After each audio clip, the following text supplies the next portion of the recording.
everyone, I'm Ishita Mangal and you're watching me on NDTV Who's That 360 for an exclusive interview.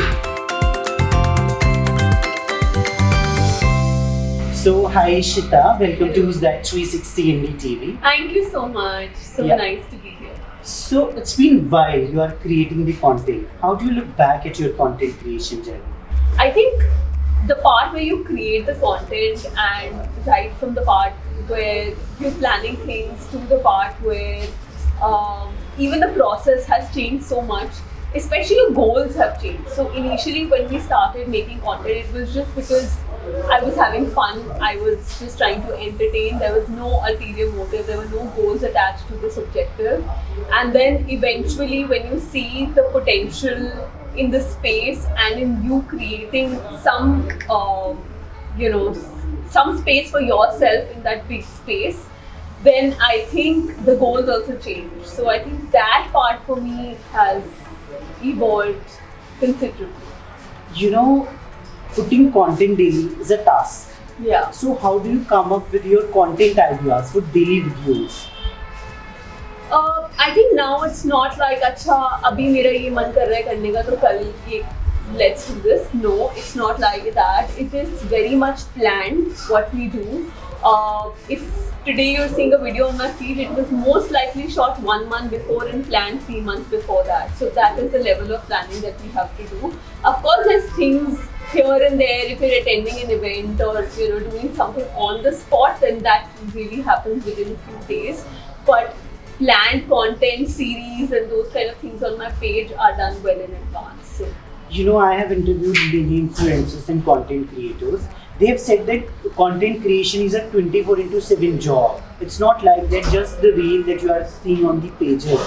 Is that so? How do you feel about that? Yes, I mean, I feel like any job, honestly, is a 24/7 job. Let's not give content creation that much credit. But I do feel like, yes, of course, it's work, like any other work. It's not like something.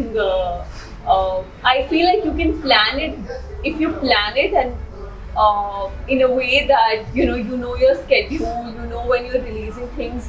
You can have off times, and that's exactly what I like about what I do, is because I do have the liberty to choose my off time, which I think you don't have in a lot of jobs and in a lot of other careers. Like even in my designing career, which was a full-fledged business, I didn't have that kind of space, even if it's my business, because you're looking after so many other people. And of course in content creation also that's the case, but there's a little bit more flexibility. So I think it's a lot easier, I feel. I mean, you can plan it. If you're doing things neck to neck, then it can get a little bit hard. But I think you can, if you plan it, then it's a lot easier. You know, social media is all about number game.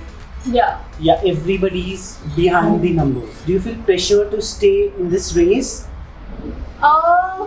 Honestly, not so much. I mean, yes, of course, a lot of it is about numbers, but I don't think that's really come in the way of my work, honestly. Yeah. You know, I was interviewing recently a creator. She told me that she has done, when her reels were not performing well, she used to delete those reels. Has that ever happened with Ishita?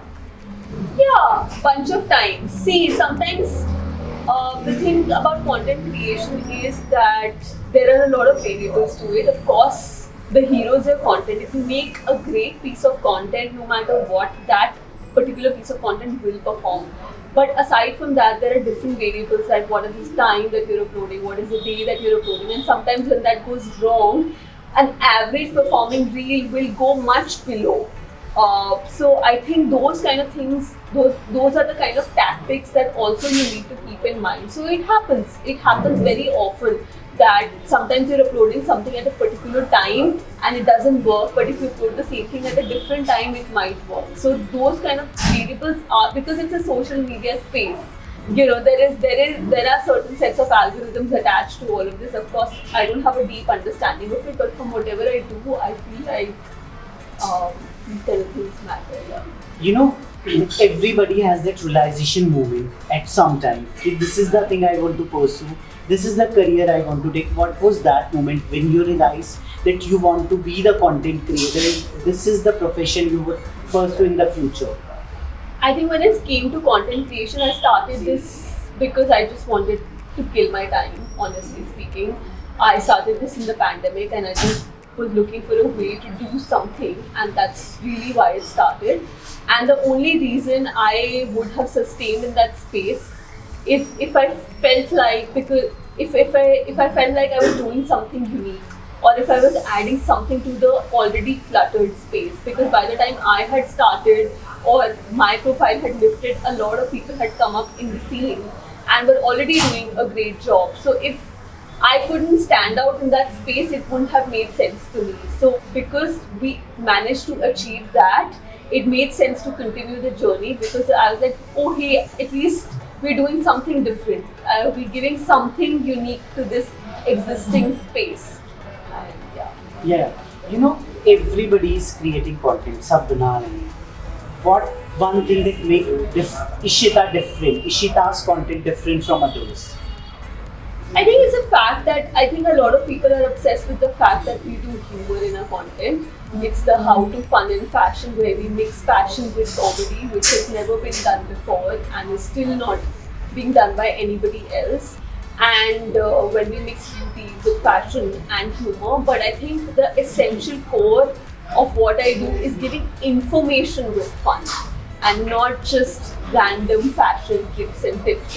It's something that you can utilize. So I think that is really the core of what we do, because that information part I take from my existing background in fashion design and as a designer, owning a label. So those kind of things we use in content, which I feel like is the most unique thing.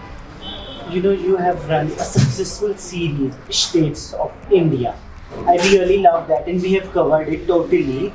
You know, what were the challenges? What was your thought process when you started it? Can you tell us in brief?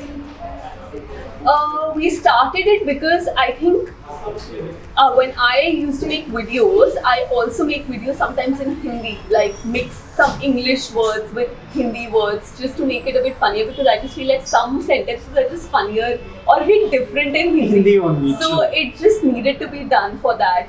And I think my editor is Bengali, and she pointed out that why is it that you're always only doing Hindi? Why not other languages? Why not Bengali? Why not Punjabi? And I was like, yeah, like why am I not doing it? So it started from the idea of using different languages, but I couldn't justify why in this makeup video I'm suddenly speaking Punjabi, or why in this fashion video I'm speaking Marathi. It needed to be justified. So it actually started with the language idea, and then we decided that let's do different states and their respective garments, and then add languages to it. So it actually started. You know, I have seen you have learned languages. We are बोलते थे उनमें few words. So you learned those languages.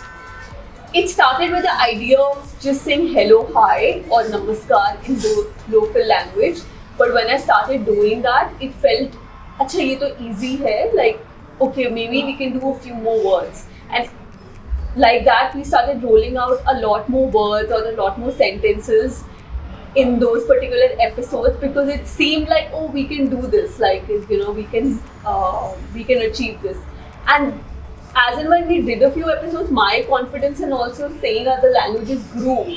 So I was also very keen to learn other languages and to put out the sentences. You know, in between the questions, I must say, you have that mesmerizing aura. If somebody is sitting in front of you, get spellbound. I am totally spellbound. You are too sweet, yeah. Thank you so much. You are just too kind. know, That's just what it is. You know, I feel my next question is that when we create content, any content creator is creating the content, the online scrutiny they face, the comments.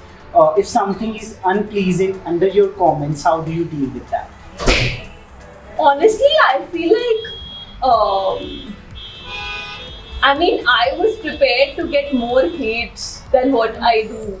I don't think I get hate. You're not that I don't scrutinize that much. Yeah, but I really believe I have content that would have gotten more hate from the internet. Mm-hmm. So I was prepared for that before entering this space. The fact that I didn't get hate was a bit shocking for me. So for me, even if those one or two comments float around in a video, where so many people have so much positive to give, I choose to look at the positive because the ratio is like 99.5 is to 0.5. Like you can't focus on the 0.5, you have to focus on the good side. So it doesn't bother me. I'm already prepared for more hate. So how do you manage your personal life and create content? I think this is a question which is valid for all fields because all of us work and we also manage our personal life. It's not just unique to content creation, but I think when it comes to content creation, you give a lot of your personal life on your channel, right? Like I don't do vlogs, I don't put a lot of myself out there because I like to create that space between what I am in reality versus what I choose to show on my virtual platform, and I think it's healthy personally for me. I enjoy looking at what other people post, whether it comes to their personal life or whatever, but I'm not comfortable putting that too much out there because I feel like it takes away a little bit from my work. My work needs to shine the most. I've also seen people get really obsessed with your personal life, who you're dating, who your father is, who your brother is, whatever. And I feel like I'm much more than that. And my content is much more than that. So that needs to be the focus. So I choose to only focus on that. You recently expressed your disappointment about the National Creators nominee and that way. And the immense support. I have gone through all the comments and everything. We felt the same. So what was that hit you hard? I think for me, we've put in a lot of effort. I mean, see, effort is there in any piece of content. Today, if you take out a video and you start filming this also, the one who's filming this is also making effort. He's sitting with the camera constantly, making sure that it's recorded, the voices. So effort is there in all pieces of content. No content piece is easy. But I feel like we specially put in work to highlight the different states, the different drapes, the different traditions. Make a fusion with culture, make a fusion of all of it with humor while taking care of not offending anyone's feelings. See, we did or we did not, I don't know, but we made the effort to make sure that these things are in place. We made the effort to make sure that we choose a nice backdrop, a nice location, the right props. We do the nice actions. We do the language in it. So, and the editing, the subtitles.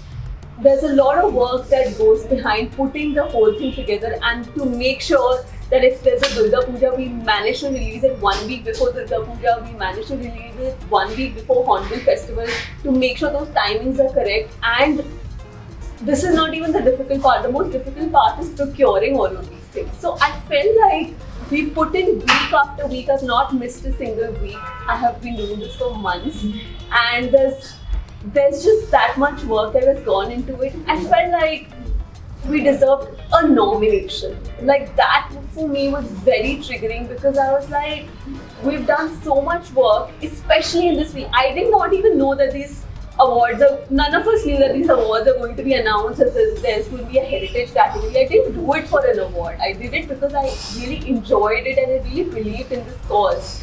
But because I did it, it was like, oh yeah, of course there'll be a nomination. It was something I was expecting. So I was very saddened by it. But yeah. Yeah, but the support you got in the comment section, how do you feel up to that? I felt really nice. Honestly, when I put up that post, I was extremely hurt. I was extremely hurt for days. But I was like, okay, it would be nice to put this out. Like I said, I don't put my personal feelings, my personal life out there. But that's okay. Your followers want to need that. Everybody. I don't know. Maybe that's just on me to put my vulnerable self out there. So I was not comfortable. But it pinched me to an extent where at 12, I sleep at 10:30, 11. But at 12 o'clock at night, I decided to write this and just post it and go back to sleep. I thought I'll be hated for this also, and people will be like, no, who does she think she is, and whatever. I didn't think about it. I felt like posting it. It was like me writing on my diary and just posting it publicly. But it was really nice to see that kind of support, especially from, I mean, the audience and the creators also, because I feel like it meant something even to them to see a nomination of my name in that category. It was really, it was heartwarming. Yeah. You know, you talk about fashion. Yeah. What is fashion according to Ishita? Exactly what you feel about fashion. I think we've boxed fashion into different trends and runway shows and, you know, celebrities. I don't think that's that. I think fashion is a form of self-expression, and we hear this over and over again, but this is what I truly believe is unless and until I can't see a part of you and your personality through your clothes, your outfit, your accessorization, your makeup, I don't think you're justifying fashion. So not every trend is for you and not everything that you see on celebs is for you, but I feel like whatever feel talks to you in the morning when you wake up and open your cupboard, that's what fashion is. And that fashion should be representative of your style. You should not, clothes should not be wearing you, you should be wearing your clothes. So I think that. One fashion tip you would like to give. Please don't follow trends, especially Instagram trends. Okay. One skincare tip. You got a beautiful skin, I must say that. One skincare tip you would like to I give. think it's not about buying expensive products or anything. I think it's all about being regular. If you're consistent with no matter what your skincare is, whether it's a home remedy, whether it's your pharmaceutical products, whatever it might be, whatever speaks to you, whatever works for you, it should just be done regularly. One myth about beauty you would like to break today. Beauty myths. That's a tricky question for I Shita. mean, there's no. You have to tell me the myths. I don't know. You know, it is myth that if the person has a fair skin tone, he or she looks beautiful. Oh, that. Yeah, that is of course a myth. Like, that's just. I think when you, like I said, like when you do your skincare diligently, it doesn't matter what products it is, and I mean, of course, it matters what products it is, but it doesn't matter how expensive or which brand it is. I think in any budget you can do a good skincare, and when you do it diligently, and your skin speaks for itself. You know, I was about to ask who's your competitor in the field, but I know the answer. Nobody is a competitor. So I ask I did say any content creator or influencer whom you admire, whose work you really admire, whose work. and why. I really like Agu. Okay. Agu's work is really nice because I think he's one of the few content creators who's first of all doing editorials. He's doing images in a world which is obsessed with reels, which I really appreciate because he must be really believing in it to do that, and he does it consistently, man. To put together these images and this kind of styling is not easy, so I really appreciate it. That's it from our end. Thank you so much for joining us, Ishita. Thank you for having me. Yeah.